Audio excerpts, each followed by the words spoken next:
to Easy High School Physiology. This is Module 11, and we're going to go into the female reproductive system today. In our last module, we went over the male reproductive system, which I even mentioned there was fairly simple and straightforward. The female is a little bit more complicated, and so it'll take a little bit longer today with a little bit more vocabulary, but I think you'll find it interesting and rewarding. So, as we did with the male physiology, we're going to go over some of the vocabulary so that when I do arrive at these pictures and so on, it'll be pretty clear what the words and the vocabulary are. So, with that in mind, let's look at some vocabulary referring to the female reproductive system. And we have, starting out, something called the vulva, kind of a strange word, and it's not a car. It is the outside part of the woman's female reproductive organs, sometimes called the external genitals, and taken as a whole, it's called the vulva. Kind of a strange word. Now, part of the outside portion is the clitoris.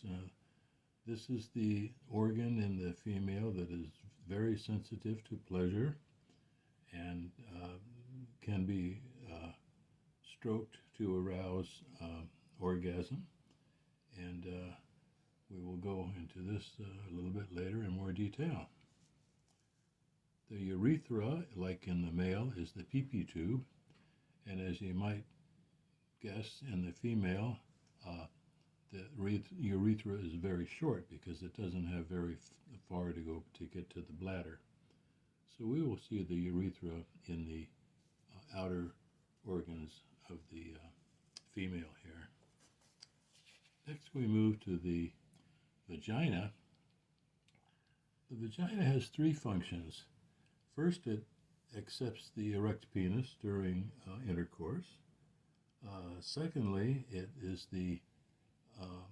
provides the flow for the menstrual blood during the woman's period. And finally, of course, when the woman gives birth, the baby comes out through the vagina in a normal birth. So, we'll get back to the vagina. We also have the outer lips, and these are just literally flaps of skin. We have the outer lips and then the inner lips, and we will be taking a closer look at those in a few minutes. Then we have the uterus, which is not in the external part of the female, but in the internal. And this is, of course, is where the baby grows for 9 months before birth. The common word for the uterus is womb, so if you've heard the word womb before, it is really uterus.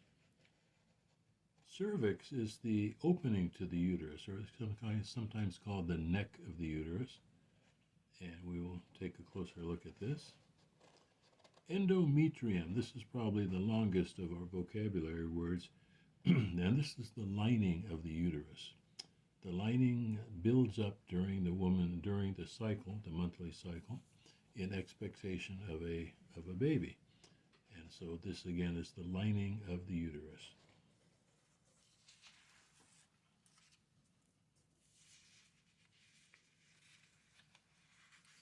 We'll take a look at just a few more vocabulary words, and then we'll start looking at our pictures.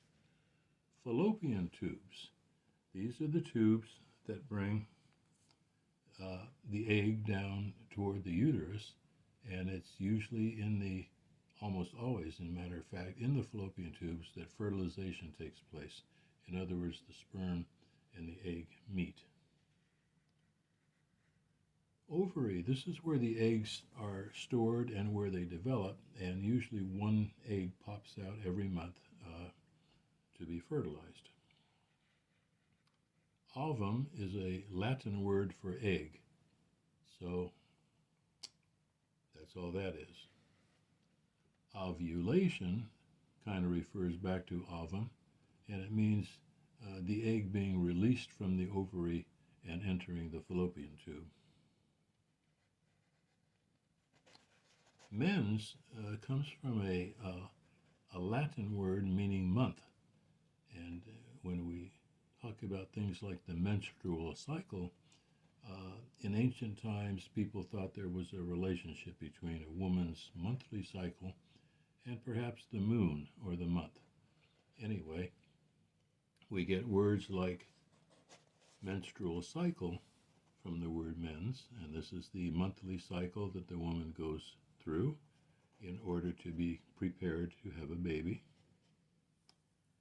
Menstrual period is the 2 to 5 days during which blood flows out of the woman when it is no longer needed because there will be no baby. There was no fertilization. Okay, we're going to stop there. There's a few more words, but we're going to hold off on those for just a few minutes and go to our pictures now. All right, we're going to take a look at this picture. This shows the external genitals of the female, and the whole area is called the vulva. At the very top is called the mons, sometimes the mons pubis, and it's where the pubic hair is located, of course. As we come down here, we see the outer lips here and here, and the inner lips are kind of hard to see here and here. Now, very often these lips or flaps are closed, so we're opening them here to be able to see.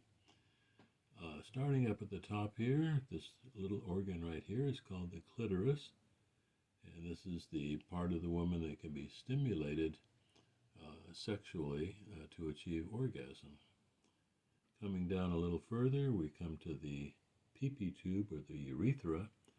Now, of course, in the female, the urethra only goes back a few inches because that's where the bladder is.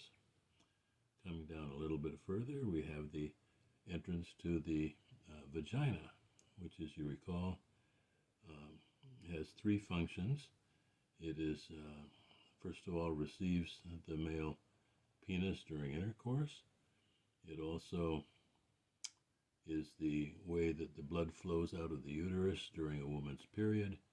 And of course, finally, during birth, it is the birth canal that the baby comes out of during a normal birth. All right, so this is the external genitals, and in a few minutes we're going to look inside a little bit. All right.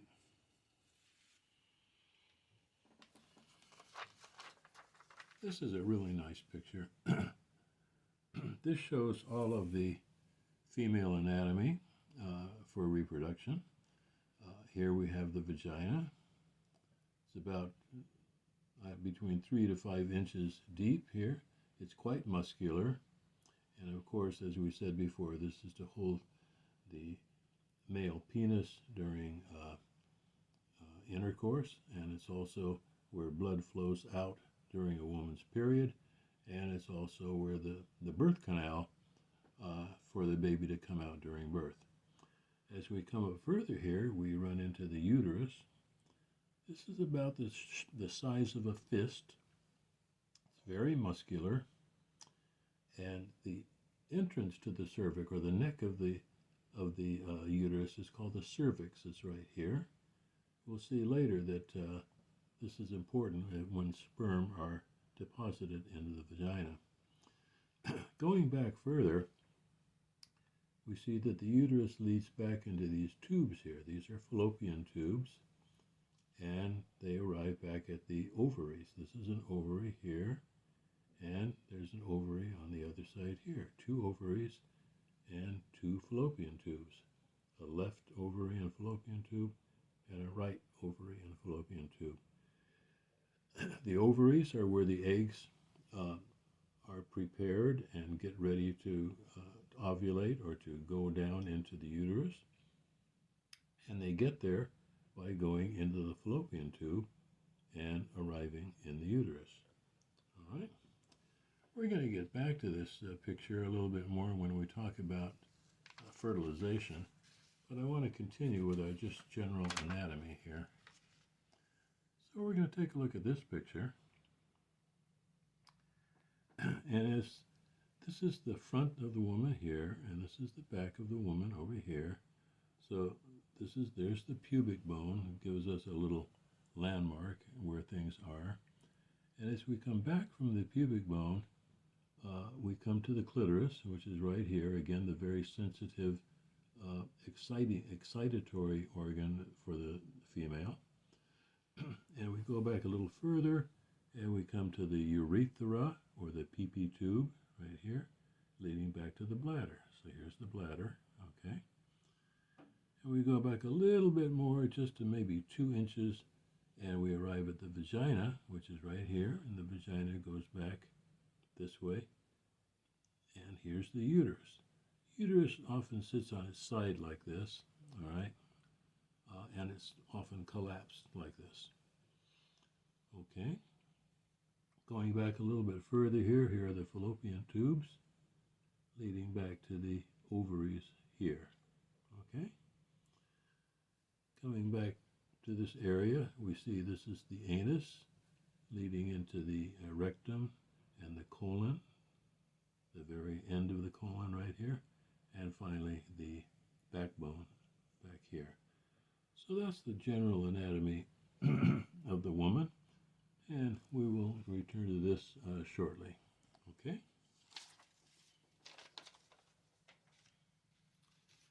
Now, let's talk a little bit about the concept of an egg being fertilized and what happens. Okay. We know that every month Mother Nature prepares a woman to be pregnant. Now, most of the time, she does not get pregnant, but that doesn't matter. Mother Nature prepares everything in case a pregnancy happens. All right. So, at the very beginning of the monthly cycle, from the ovaries here, usually one egg will pop out. It'll be prepared. It'll pop out, and it'll start its way down the fallopian tube. All right. Usually somewhere about here, if fertilization takes place, the egg will be fertilized right here by sperm that have been deposited by the male. The sperm, by the way, make their way up through the cervix into the uterus, and then up the fallopian tube in search of the egg. Now, the sperm, when they're deposited, they don't know which way to go. They don't know if the egg is coming from this side of the fallopian tube or this side over here. So the sperm kind of divide up, half going up this fallopian tube, half going up this fallopian tube, which we don't see.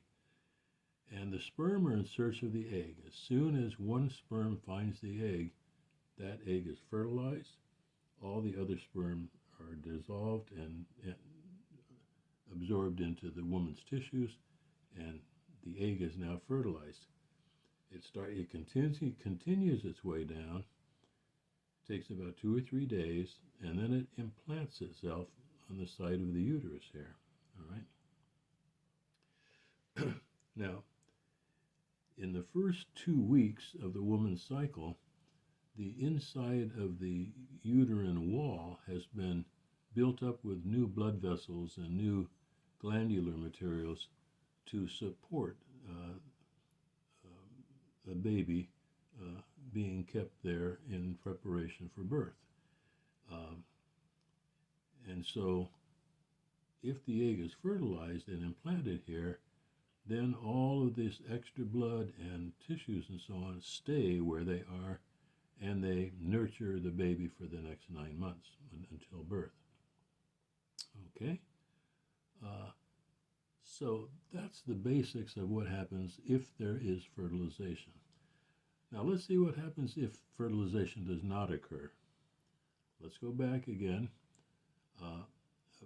About halfway through the month, an egg pops out of the ovary, starts its way down the fallopian tube, all right?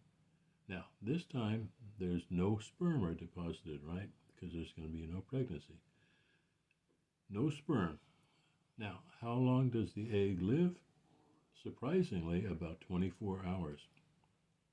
At the end of 24 hours, the egg dies or dissolves and is absorbed into the woman's tissues, and the egg is gone.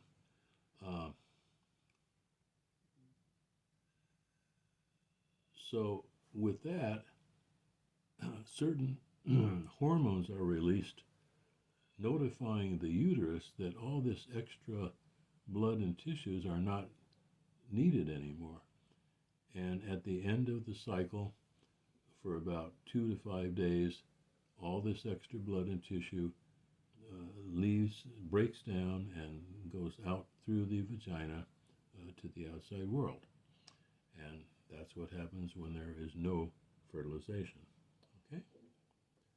All right. A couple of interesting pictures here. Hold on. This is a terrific picture. This is the act of ovulation. In other words, the egg is popping out of one of the follicles. A follicle, let's continue this first. This is the egg actually popping out. There's actually a little explosion.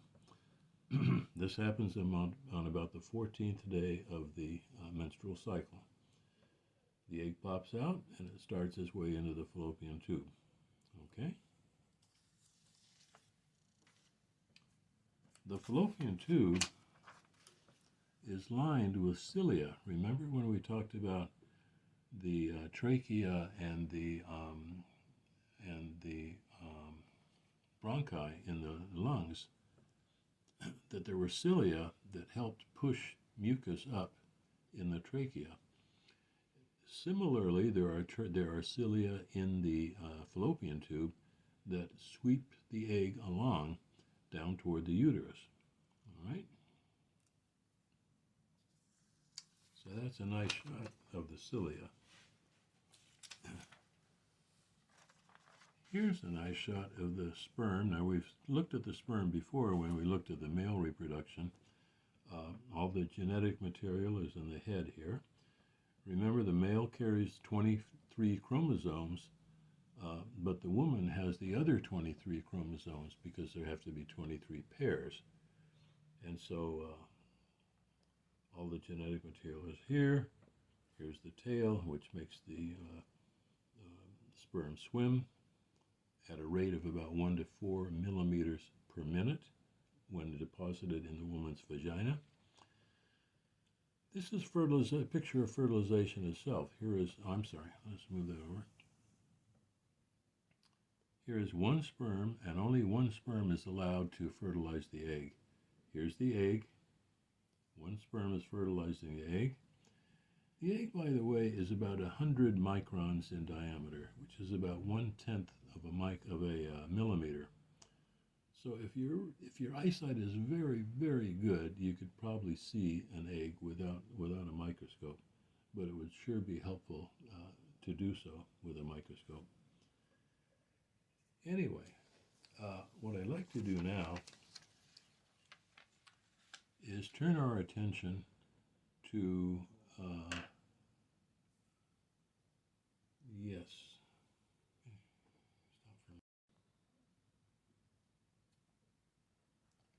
Okay, next I'd like to go over some additional vocabulary of things that we're going to run into as we look at the menstrual cycle. In other words, the month-long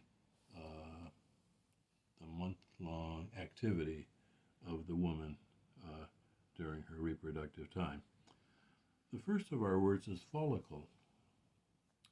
Inside the ovaries, there are a number of follicles. Try to imagine drinking straws, tiny drinking straws.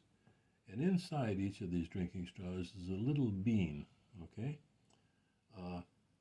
And there's hundreds of these follicles.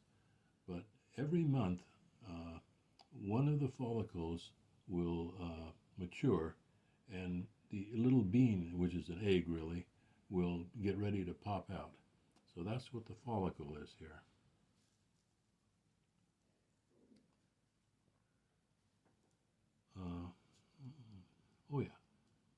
Now,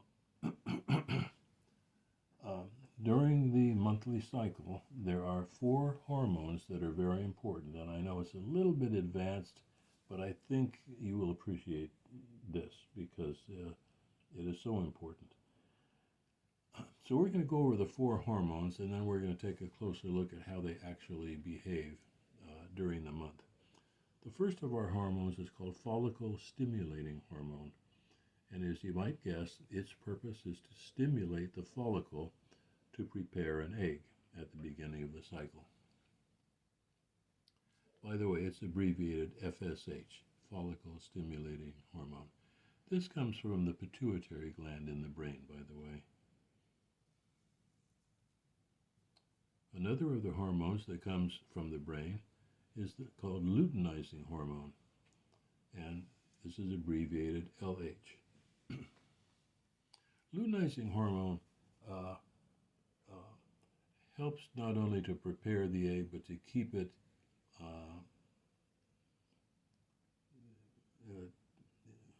well, anyway, we'll get back to this. It's kind of hard to explain. Estrogen is the third of our hormones.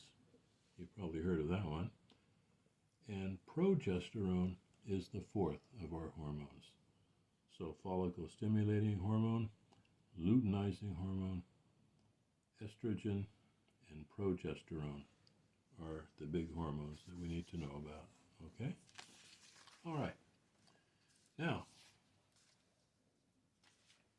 I tried to find a good picture of the monthly cycle as I wanted to explain it, and I couldn't find the picture I was looking for, so I made the picture here. Okay? Now, let me explain what's going on here. First of all, the menstrual cycle goes for a month, or approximately 28 days. Now, different women have different cycles. Some women's cycle is 24 days, other women's cycle is up to 32 days. Each woman can have her own cycle. We're going to use 28 days simply because it's an average, but it's not necessarily typical. So down here we have the number of days. We're going to start the cycle on day 1, and for the next 5 days, this will be the menstrual flow, or so-called menstrual period. This is the time when the blood is flowing out of the uterus through the vagina to the outside world because there has not been a pregnancy, okay? Now, as soon as that happens, there's a message to the pituitary gland to secrete follicle-stimulating hormone. It is secreted, all of these, by the way, are secreted directly into the bloodstream. Follicle-stimulating hormone comes out, but at a fairly low level here, and its purpose, of course, is to just prepare the follicle to get the egg ready for ovulation. The second of our hormones, luteinizing hormone, also comes out, and it sort of helps to maintain the buildup of the uterus. But the main one here is estrogen, and along about the 7th or 8th day, the estrogen level rises sharply, very high. All right, and this purpose of this hormone is to prepare the uterine lining, the endometrium, to have a baby. And so the purpose of the estrogen is to add extra blood vessels and tissue to the lining of the uterus. The actual lining of the uterus goes from about 3 millimeters thick up to about 16 millimeters thick at this point right here. All right? Now we're approaching the 14th day of the cycle. And pretty much on the 14th day, look what happens to the luteinizing hormone. It shoots up very high, all right, again, into the bloodstream. This is a message to the follicle in the ovary to release the egg. It is time. And this vertical line here represents ovulation. This is when the egg pops out of the ovary, out of the follicle, and enters the fallopian tube, all right? So from this point on, we have the egg in the fallopian tube. Estrogen, having done its job, notice it subsides now as a hormone, all right? And as it subsides, it sends a message for a new hormone called progesterone to build up. So this progesterone builds up to a very high degree, and its purpose is to maintain the uterine lining. In other words, the progesterone is saying, uterus, don't break down yet. A baby might be on the way, and maintain yourself. Okay? Now, as we said before, the egg only lasts about 24 hours. So if the egg is not fertilized, then a message goes out that there is no baby on the way, and the progesterone starts to take a dive along with the estrogen. Both progesterone and estrogen going down is a signal to the uterus to start breaking down. In other words, there's no baby, there's no point in having a built-up uterus, and it is time for the woman's period. And now we go back to day 1, where we have for the next 5 days the flow of blood out of the uterus through the vagina to the outside world. So this is your basic design of the 4 hormones and how they work during a woman's cycle. Remember, the cycle is the month. The period is only the 5 days here, okay? Now, with that in mind, let's look at some of the pictures that came from the textbook here.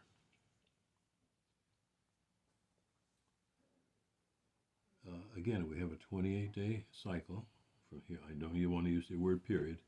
28-day cycle from here to here. Here we see both follicle-stimulating hormone and luteinizing hormone coming out at fairly low levels, all right? And as we approach the ovulation line here, which is the 14th day, there's a sudden rise in the LH. It's sometimes called the LH surge, all right? And that surge is a message to the ovary to pop that egg out. So the egg pops out, lives for about 24 hours, is either fertilized or it's not, and then things go from there. After ovulation, both these 2 hormones take a dive and are basically not seen anymore. Remember, they both come from the brain, from the pituitary gland. Now, we're going to move here, and remember this is the same timeline here, but now we're going to look at estrogen and progesterone because they happen at the same time as these other hormones up here. The first one is estrogen, rising very high in the first part of the cycle. Remember, estrogen is to build up the lining of the uterus, the endometrium, get it ready for a baby. Just before ovulation, estrogen has done its job, and so it takes a dive down. As it dives down, that's a message to progesterone to go up at a very high level in the second half of the cycle and to maintain the uterus, maintain that lining, because the baby might be on the way, all right? Now, again, if the egg is not fertilized, then there's a message coming out of the follicle telling, the follicle, which is producing the estrogen and progesterone, will cause those hormones to dive at the end of the cycle here because there's no baby. As they dive, that's a message to the lining of the uterus to break down. And again, over here we can see for the first 5 minutes of the cycle, there's a breakdown called the period. The very lower part of the picture here, we see this shows the lining of the uterus, how thick it is. And we can see at the very beginning of the woman's period it's fairly thick. It's about 16 millimeters thick. But then as the woman's period ensues and blood flows out of the endometrium, that lining breaks down. And finally, at this point, we have the thinnest part of the lining of the uterus, about 3 to 4 millimeters. But as you can see, during the month, the thickness of the uterine lining increases to a height of to a size of about 16 millimeters thick right here, right?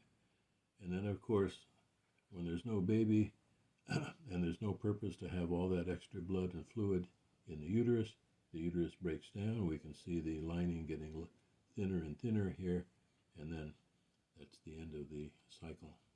Okay.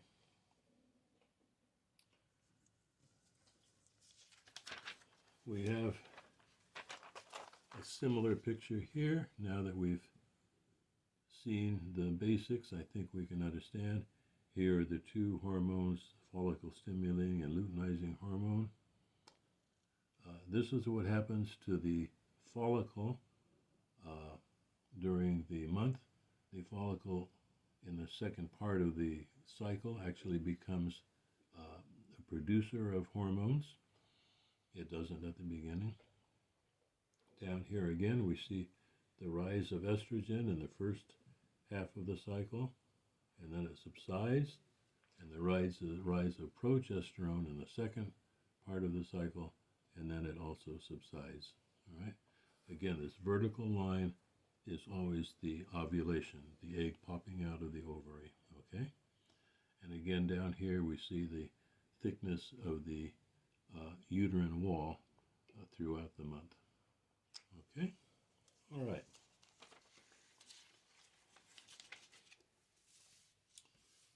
So let me see. I want to be sure that I've covered all of the interesting things. I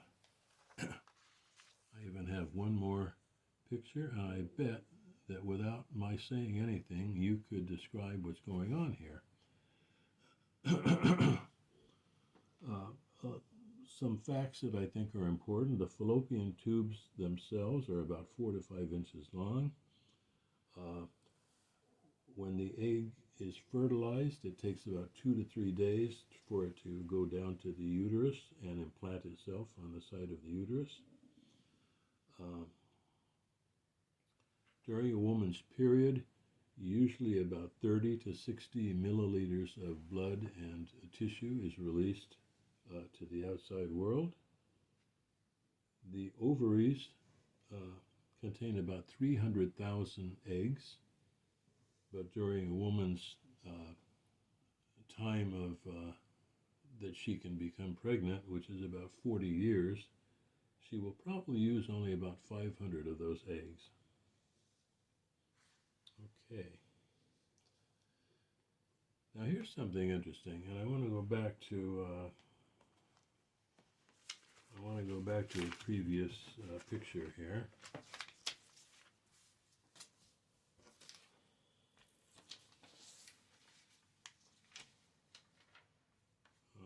Yeah, we're going to go back to this picture. Sorry it took so long there.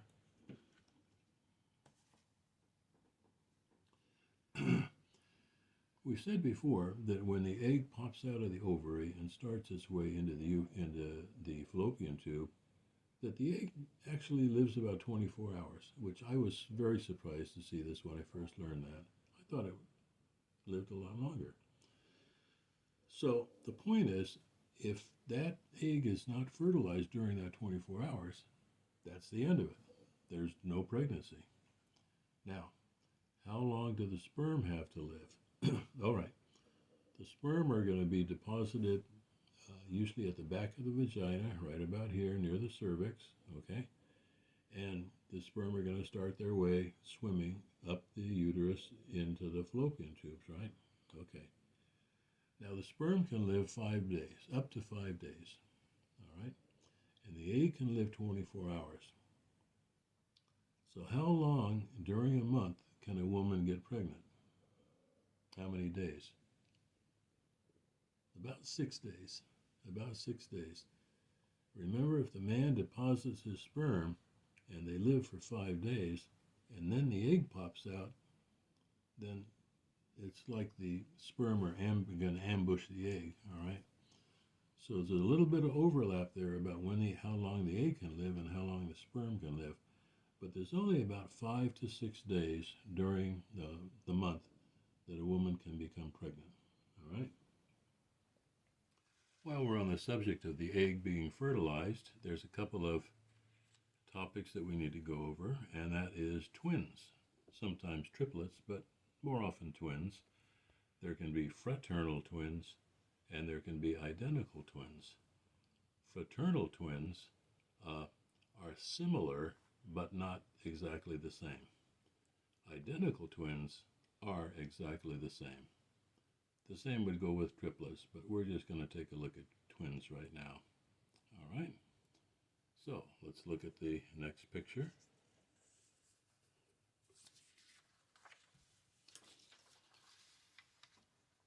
And we've seen this before where we talked about fertilization, but let's take another look at what happens in fraternal and identical twins.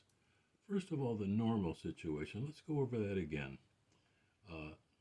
At about halfway through the woman's cycle, an egg will ovulate or pop out of the ovary here, start its way into the fallopian tube, and if there is sperm deposited in the vagina by the man, the sperm will come up and will swim out the fallopian tube and usually meet the egg somewhere about here in the fallopian tube where fertilization occurs. These pictures show the egg coming down. Here you can see many sperm are trying to get inside the egg, but as you recall, only one sperm will fertilize the egg, and then the egg continues its way down toward the uterus for 2 or 3 days, and it implants itself on the uterus. Notice that after fertilization, the egg begins to divide into cells, so that by the time the egg actually gets down to implantation on the wall of the uterus, it is a many-celled organism. All right. Now, what explains fraternal twins is a little bit easier to explain, and that is sometimes instead of one egg popping out, 2 eggs pop out. All right. And so the 2 eggs start down the fallopian tube, and as the sperm come up to find the eggs, one sperm finds one egg, and another sperm finds the second egg. So we have 2 eggs that are fertilized by 2 different sperm, and they continue down, and both of those fertilized eggs are implanted on the side of the uterus here, on the wall of the uterus. So there will be 2 babies, and they will not be exactly the same because they were 2 different eggs and 2 different sperm. But because their genetic material is similar, their looks and characteristics will be similar. That's fraternal twins. Now, let's look at identical twins. In this case, only one egg pops out. That egg is fertilized, all right, and now it continues down the fallopian tube, but somewhere in the fallopian tube, that fertilized egg breaks into 2 eggs, all right? And so now we have 2 eggs coming down, implanting themselves on the side of the uterus, but they came from 1 egg and 1 sperm. So they're going to be identical, even though they have divided into 2 eggs. They came from exactly the same genetic material, and so they will be identical twins. They will share the same genetic material. So this helps to explain a little bit about how you can have twins and you can have triplets. The same idea would apply for 3 eggs popping out, okay? Although that's much more unusual. All right, so let's move on, and thank you very much. Okay, we said before that the purpose of the vagina which we see better in this picture. One of the purposes of the vagina is to act as the birth canal, because the baby is going to form in the uterus here, right? By the way, the weight of the baby is somewhere between 7 and 9 pounds. Let's say 8 pounds, all right? So the uterus obviously has to grow very large to accommodate an 8-pound baby, all right? The connection of the baby to the mother will be the placenta, which is sometimes called the afterbirth, and that placenta will be right here between the baby and the mother, so that all the mother's nutrition can pass into the baby, all right? Anyway, that's another story. Getting back to the vagina, the vagina is going to have to enlarge itself so that an 8-pound baby can pass out through the vagina during the birth of the baby. So a lot of flexibility there. The vagina is very muscular, but it can also expand. Okay, I think that pretty much, oh, there's just a few more things here. Let's see, yes. We're almost finished. A couple more vocabulary words here. We've talked about fertilization. Here's the word. This is the act of the sperm meeting the egg, okay? Placenta is the connection on the lining of the uterus that feeds the baby from the mother, okay? Now, here's some new words we haven't talked about. Menopause. Menopause is a time in a woman's life where she's older. She's usually about 50 or 55, and she stops menstruating. She stops producing eggs that can be fertilized, okay? And that time is called menopause. So roughly from about 12 years old up until about, say, 52 years old, for about 40 years, the woman is of childbearing age, all right? After about 50 or 52, usually she cannot bear any more children. That's called menopause. Tubal ligation. Remember when we talked about the male reproduction, we talked about the vasectomy, cutting the sperm tube so that the man could not reproduce. There is a similar operation in the woman called a tubal ligation. Ligation means to tie off. So this is a much more involved operation. And what happens here, and of course this should only happen in a woman who's already had her children and she and her husband don't want more children, all right? The doctor will have an operation, and this is indeed an operation. So the woman is put under an anesthesia. The doctor will go in and he will go to the fallopian tubes here and here, and he will cut the fallopian tube and then tie off the ends. In other words, to create a gap, just like they did in the vasectomy. So this means that the woman can go through all of her normal reproductive processes, but there's no egg. The egg pops out of the ovary but can't get through the gap here. So this woman is under birth control, just like the man is. This is called a tubal ligation, fallopian tube to tie off. And some women choose to have this operation. Obviously, after this, no birth control would be needed.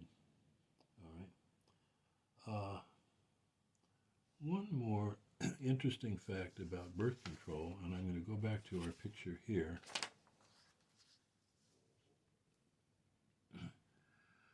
The birth control pill. The basic idea behind the birth control pill is to fool the woman into thinking that she is pregnant.